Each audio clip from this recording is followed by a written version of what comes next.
나라 간의 축구 시합만져도 우는 것이 인지상정이다. 그런데 518년 내려온 조선왕조가 망하고 한국인들이 일본의 지배를 받게 되던 날 아무도 울지 않았다거나 조선 사람들이 슬퍼하지 않았다고 말하는 사람들이 있다. 이런 말은 조선은 그렇게 슬퍼할 가치조차 없는 나라였다는 뜻이고 일제에 망한 것이 당연했다는 의미를 함축한다. 한국인으로서 일제에 힘없이 망한 조선이 안타까워 그렇게 말하는 것일 수도 있다. 그러나 극단적인 조선 혐오를 표출하는 이런 말은 생각보다 복잡한 의미를 내포한다. 조선의 망국은 한국인에게 극한의 고통을 안겨준 일제 지배로 연결되기 때문이다. 한번 알아보자. 조선이 망하던 날 정말로 아무도 울지 않았을까? 한일합방은 1910년 경술년 8월 22일 강제 조인되었고 8월 29일 발표되었다. 1392년 이성계가 세운 조선왕조가 518년 만에 이날로 막을 내렸다.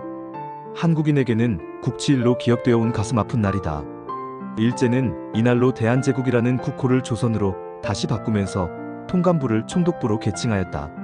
상해의 대한민국 임시정부 2대 대통령이었던 백암 박은식은 한국의 아픈 역사라는 뜻의 한국 통사를 써서 이 과정을 상세하게 기록으로 남겼다. 그가 피눈물로 쓴 망국의 역사이다. 합방이 발표되자 경양 각지에서 남녀노소가 통곡하고 애통해했으며 나라를 위해 순국한 사람도 많았지만 각 신문은 발행이 정지되고 경찰의 비밀 사찰은 혹심하여 천지가 암흑과 같았다. 박은식 한국통사 1915년 8월 22일에 어전회의를 열고 오후 3시에 합방안을 결정했으며 오후 5시에 조인을 마쳤다. 이때 경무총감 아카이시가 헌병과 경찰을 동원해 궁궐 안팎은 물론이고 전국 각지를 철통같이 경계했으며 국내 각 신문을 정관하고 일본 신문도 압수했다. 군인과 경찰이 실탄으로 무장한 채 항구와 시가지에 배치되어 삼엄한 경계를 폈다. 전에 이토는 이완용과 송병준을 끌어들여 침략의 앞잡이를 삼았는데 두 사람이 서로 권력을 다투며 이토의 환심을 사려고 수단과 방법을 불사하며 경쟁적으로 매국을 감행했으므로 이토의 행동이 더욱 용이했다. 아, 슬프도다. 4300년의 문명 역사를 향유한 뿌리 깊은 대안이 경술년 1910년 8월 29일에 종말을 고하게 되었구나. 하늘이시여.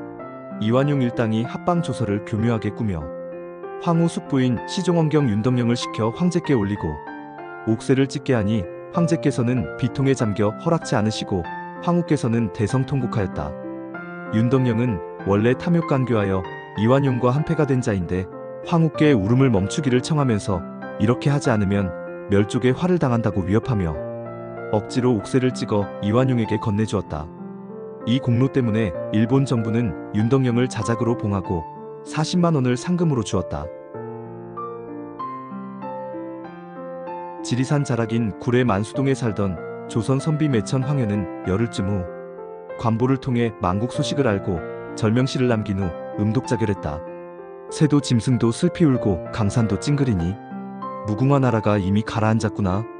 가을밤 등불 아래 책을 덮고 천고를 생각하니 문자 좀 아는 사람 인간 되기 어렵구나. 매천야록이라는 망국기에 방대한 기록을 남긴 황현은 나라가 돌아가는 사정에 대해 탄식하면서 고종과 집권 세력을 비판했지만 일제의 만행을 꼼꼼하게 기록하면서 가슴을 치고 나라를 팔아먹은 이완용, 이용구, 송병준과 같은 매국 집단에 대해 분노했다. 그는 목숨을 걸고 나선 의병들에게 구국의 마지막 희망을 걸어보면서 전국에서 들려오는 의병 소식을 날마다 의보로 기록했다.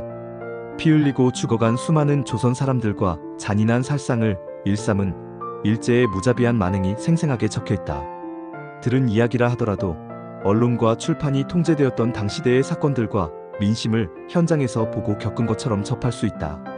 그러나 결국 나라는 망했고 그는 속절없는 기대를 접으면서 자신의 목숨도 끊었다. 조선 사람들이 슬퍼하지 않았다고 말하는 사람들은 합방이 발표된 날 종로거리가 조용했고 저녁 시간에 하루 종일 어떤 소요도 없었다는 보고를 받은 데라우지 총독은 파한대소했다는 말을 전한다. 사실을 전하는 기록들을 보면 이렇다. 그날 종로거리에는 몇십 보 간격으로 총과 실탄을 가진 일본 군대와 경찰들이 깔려서 살벌한 공포 분위기였다. 그 속에서 스파이들이 시민들을 감시하면서 동작이나 심지어 표정이 이상한 사람들조차 연행했다. 바로 그 전해인 1909년 10월 26일 안중근이 중국의 하얼빈역에서 일본의 초대 조선 통감 이토 히로부미를 사살했다. 그 두 달 후인 1909년 12월 23일 이재명이라는 21세의 평양 청년이 이완용을 찔러 중태에 빠뜨렸다. 이재명과 뜻을 같이 해서 일진의 회장 이웅구를 죽이려던 김정익은 사로잡혔다.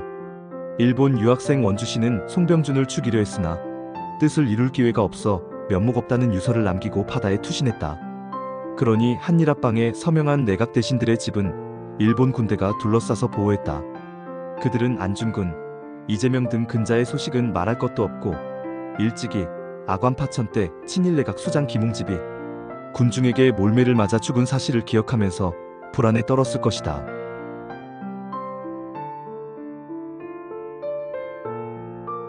영국의 신문기자였던 맥켄지는 대한제국의 마지막 날들을 기록한 책들에서 한국인들의 처절한 투쟁을 전해준다.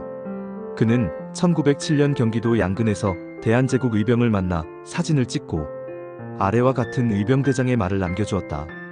우리는 아마 죽을 것이요. 그렇게 되겠지요. 일본의 노예로 사느니 자유인으로 살다 죽는 것이 훨씬 낫습니다.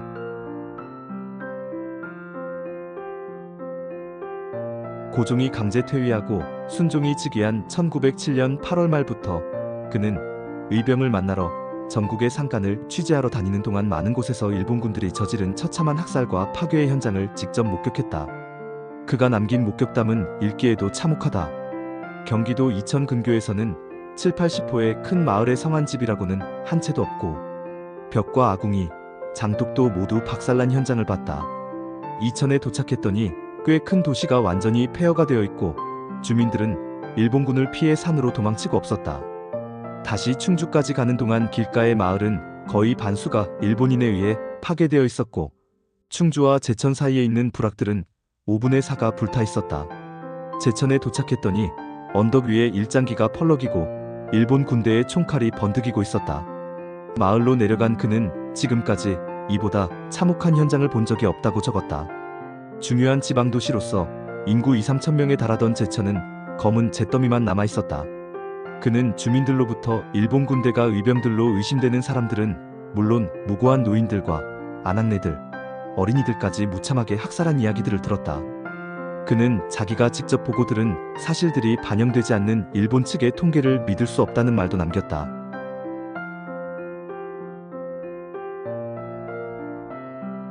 그는 1920년에 다시 출판한 책에서 앞서 발행한 책의 내용을 증보하여 대한제국의 마지막 날들의 상황과 일제 지배를 자세히 기록했다. 대한제국이 없어졌다는 뉴스가 나온 후 일본인들은 조선인들을 향해 모두가 총을 들고 독립을 위해 싸워보라고 조롱하는 말들을 했다. 한국을 사랑하는 사람들, 학자들, 퇴역군인들이 우리나라가 죽었는데 우리가 왜 살아야 하느냐고 슬픔을 토로하면서 목숨을 끊었다. 맥켄지는 1919년 3.1운동 당시 일본군과 맞서 평화적으로 시위하는 한국인들의 모습을 세계에 소개했다. 한국인들은 여자들과 아이들까지 나란히 서서 결연하게 맞섰다. 그들은 무기도 없고 어떠한 방어수단도 없다. 일본군은 그들을 내려누르고 쓰러진 사람들을 짓밟았다. 사람들이 감옥으로 질질 끌려갔을 때 다른 사람들이 그 자리를 채웠다. 그 사람들도 끌려갔을 때 또 다른 사람들이 그 뒤를 이을 준비가 되어 있었다. 그리고 이 문명화된 세계의 항의가 일본을 멈추게 하지 않는 한 지금도 더 많은 사람들이 이 가공스러운 행렬에 참여하기 위해 기다리고 있다.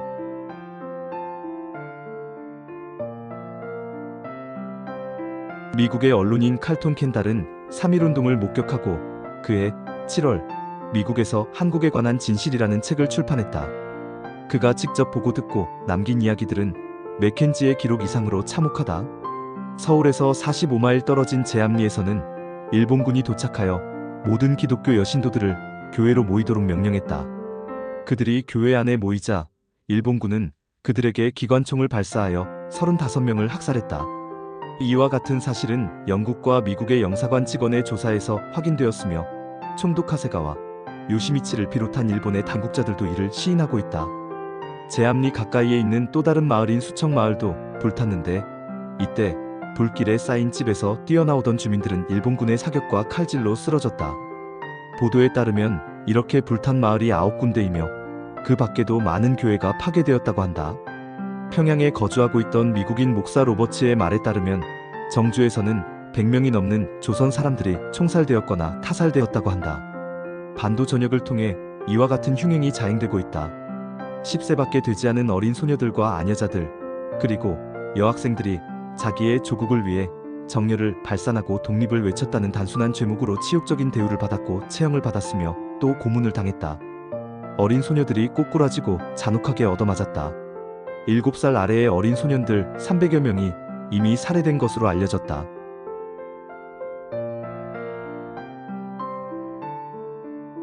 그는 독립과 자유를 갈망하는 한국인들의 고귀하고 장엄한 투쟁을 직접 목격한 사람으로서 세계 모두의 한국인들에게 다음과 같은 헌사를 남겼다.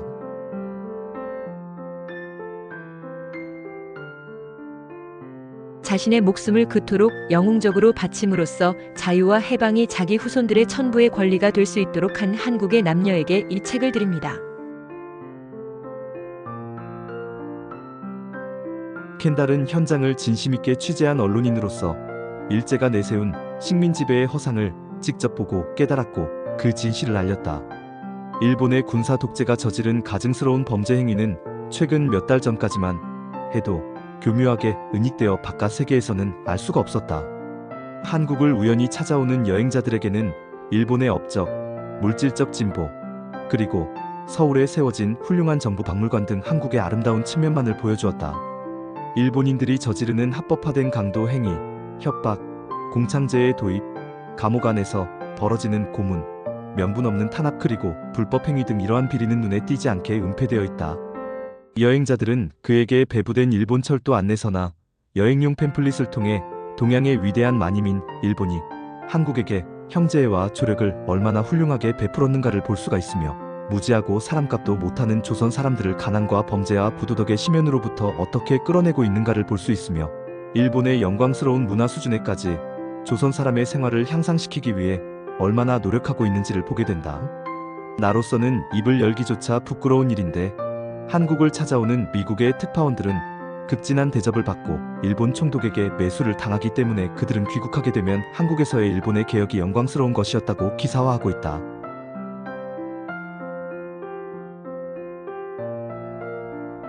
자신이 이 반도에서 삶을 이어온 조상들의 후손이라고 생각하는 정상적인 대한민국 사람이라면 이런 기록들을 가슴 아프게 읽을 것이다. 어쩌다 저렇게 나라를 잃고 비운을 맞았는지 개탄하면서 두 번 다시는 저런 비극을 맞지 않기 위해 우리가 역사를 공부하면서 미래를 대비하는 것이다. 그런데 그때에도 일본에 나라 넘기자고 선동하던 일진회 같은 매국 집단이 있었다. 일제로부터 막대한 돈을 받은 그들은 한국인에게 증오의 대상이었다. 이들 역시 잊지 말고 반면 교사를 삼아야 할 불행했던 시대의 불행했던 산물이다. 조선은 우리에게 어떤 나라인가? 나의 아버지, 어머니, 그 아버지와 어머니, 조상 대대로 살아온 나라이다. 한글을 만들었고 인류 역사에 없는 500년의 왕조실록이라는 문화유산을 남겨주었다. 쇠락하던 시점에도 이미 수백 년 법치 전통과 전국적인 교육제도를 지니고 있던 나라였다. 맥켄지는 망국으로 치닫던 그 비극적인 시대에도 조선의 농촌에 사는 사람들이 유럽의 변두리에 사는 사람들보다 풍요롭다고 했다. 레미제라블이나 찰즈 디킨즈의 소설에 나오는 산업혁명기 유럽의 빈민들 이야기를 알면 맥켄지의 말이 공허하지 않다는 사실을 느낄 수 있다. 반상도를 놓고 조선시대 신분차별을 비난하는 사람들은 근대 이전 유럽이나 일본에 이미 신분차별이 없었다고 생각하는가?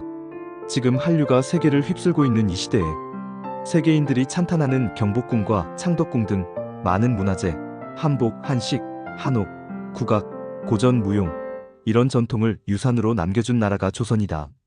한국인들에게 공동체를 사랑하고 어른을 존경하며 이웃을 사랑하는 선한 심성을 심어준 나라이다. 폐허를 딛고 한 세대라는 짧은 시간에 선진국을 만든 한국인의 근면성, 성실성, 부단한 탐구성의 바탕에 우리가 유구히 이어온 민족정신이 있다.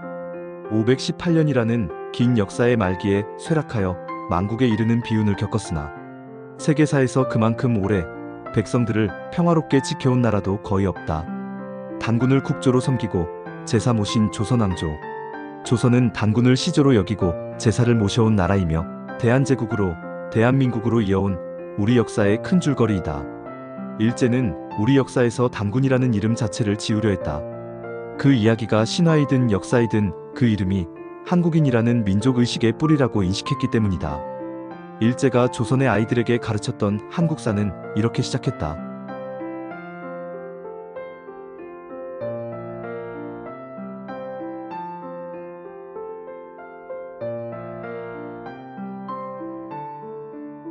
조선시대 어린이들에게 우리 역사를 가르쳤던 동몽선습은 이렇게 시작했다.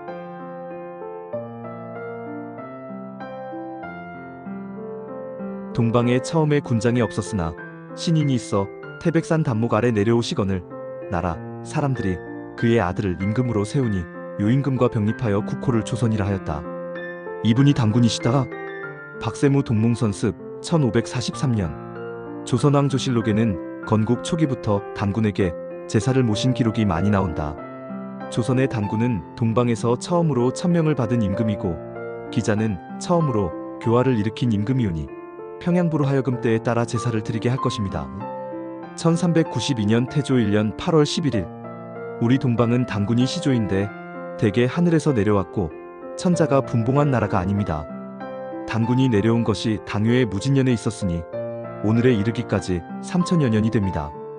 1416년 태종 16년 6월 1일 조선 단군 신주를 조선 시조단군 지위로 고쳐 정하였다.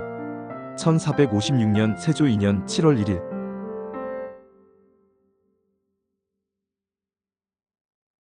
조선왕조는 이렇게 우리 민족이 단군으로부터 삼국, 고려를 거쳐 이어져 왔으며 조선이라는 이름은 우리 민족이 처음 세웠던 나라의 이름이라고 가르쳤다.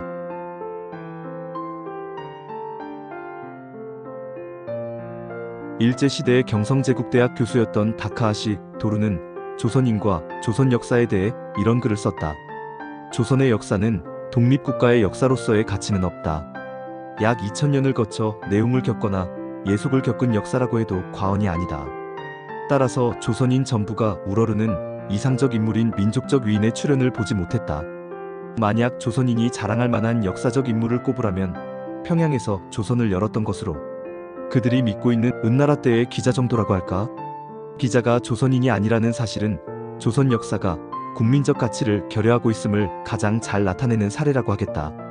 그러므로 조선인 스스로도 자국의 역사는 자목경시하여 불필요한 학문이라고 한다. 그가 쓴 조선인에는 단군, 이순신 같은 이름이 나오지 않는다. 한국인에게 민족 정신을 고취시키는 역사는 가르치면 안 되는 것이었다. 지금 저 글을 읽는 우리는 일본인들이 얼마나 거짓된 조선 역사를 가르쳤는지 알 수 있다. 그런데 지금 한국이 불행했던 과거를 빠른 시간에 극복하고 선진국이 된 이 시대에 저런 사람의 말을 반복 학습하는 것 같은 한국인들이 있다. 이들은 한국인의 민족 정신을 종족주의라고 폄하하고 우리 민족의 자부심 세종대왕과 이순신 장군까지 부정적으로 묘사한다. 518년의 어마어마한 조선 역사에서 좋은 이야기는 전혀 없고 무슨 최악의 미개야만 인권차별국가였다는 듯이 묘사한다. 세계사의 유일한 동족 노비 운운하는 거짓말이 난무한 것도 이런 사람들과 무관하지 않다. 노비, 기생 등의 취약 집단을 부풀려 이들에게 조선은 마치 적대국가였던 것처럼 묘사하고 일본의 지배가 이들에게 거부감 없는 대안이었다는 함의를 시사한다. 외장을 끌어안고 투신하여 목숨을 버린 논개 할머니가 벌떡 일어나 분개할 일이 아닐까? 1905년 을사조약 체결 후 을사오적의 한 명인 군부 대신 이근택이 집에 돌아가자 그 집 여종이 칼을 들고 뛰쳐나와 아래 같이 말했다고 한다. 이근택아, 내 놈이 대신이 되어 나라의 은혜를 입었거늘 나라가 위태함에 능히 죽지 아니하고 다행히 목숨을 건졌다 하느냐. 너는 참으로 개화되지만도 못하구나. 내 비록 천인이다만 어찌 개돼지의 종이 되고 싶겠는가. 내 힘이 약해서 능히 너를 반토막으로 참하지 못하는 것이 한스럽다. 1907년 산홍이라는 기생은 을사오적의 한 명인 이지용이 천금을 줄 테니 첩이 되라고 요청하자 내 비록 천한 기생이지만 사람 구실은 하고 살려고 하는데 어찌 역적의 첩이 되겠느냐고 말했다. 그녀는 진주의 촉성로에 와서 논개를 그리며 별일 없이 살아가는 게 부끄럽다는 시를 남겼다. 지금이 무슨 식민교육하던 일제시대인가. 남의 나라를 침략하여 경복궁을 부수고 총독부를 세웠던 일본인들이 좋았던 시절을 회고하면서 과거를 정당화하게 만드는 것이 과연 우리 한국인에게 무슨 유익이 있는 것이며 한일 간의 평화로운 미래를 위해 어떤 도움을 준다는 것인가? 조선과 대한제국의 마지막 노력. 조선은 1897년 10월 12일 대한제국 엠파이어 어브 코리아로 국호를 바꾸고 광무라는 연호를 사용했다. 조선과 대한제국은 일제에 망하기 전까지 미국, 영국, 프랑스, 러시아, 중국, 일본 등 6개국의 상주공관을 설치했다. 1888년 미국에 상주공관을 설치했던 나라는 전 세계에서 32개국이었고 아시아에서는 4개국밖에 없었다. 1887년 3월 경복궁에 전기가 들어왔고 1899년 서울에 전차가 개통했다. 각 분야에서 빠르게 서구의 문물과 제도를 도입하는 사업들이 추진되었다. 1893년 시카고 만국박람회, 1900년 파리 만국박람회, 1902년 하노이 만국박람회에 참가했다. 그런데 일제 36년이 끝났을 때 대한민국은 전 세계에 단 하나의 공관도 없고 실제로 세계에서 가장 가난한 나라가 되어 있었다. 해방 직전 조선에 있는 모든 자산의 85%를 인구의 3% 이하인 일본인들이 차지하고 있었다고 한다. 현대사에 이처럼 극단적인 불공평을 보여준 나라를 찾기는 쉽지 않다. 이처럼 기가 막힌 약탈이 무슨 식민지 근대화라는 말인가. 군국주의와 침략전쟁으로 일관하다 궁극에는 자신들의 나라까지 망하게 한 일본 제국주의의 과정과 결과가 이러할진데 그것이 한국인들에게 무슨 아름다운 결과를 가져다 주었다는 말인가. 그런 말을 하는 사람들은 왜 피로 남긴 한국인의 투쟁과 일제의 만행에 대한 무수한 기록은 애를 써서 무시하고 종로거리가 조용해서 데라우치가 웃었다는 어떤 이들의 말은 그렇게 좋아하는가. 우리 역사를 종속과 쇠락, 망국으로 단정하고 한국인의 노예근성 운운한 식민지 시대 일본인들의 역사관을 지금 이 시대에 다시 퍼뜨리려는 사람들의 정체성은 정말로 무엇인가? 그들이 무슨 한국인이 모르는 역사의 진실을 알려주는 선각자들인가? 한국인들이 다 아는 역사의 진실조차 비틀어 사적인 목적에 이용하려는 특수집단인가? 이들은 무슨 목적으로 누구를 위한 역사를 가르치려는 것인가? 우리가 그런 자학적이고 파괴적인 역사관을 배워야 할 이유도 없고 후손들에게 가르칠 이유도 없다. 유구한 역사와 전통을 지니고 선진 경제산업대국 문화복지 군사외교 강국으로 뻗어나가는 자랑스러운 대한민국의 시민으로서 기후변화 위기시대 인류의 평화적인 공존을 선도하는 나라의 후손들을 키워야 할 일이다.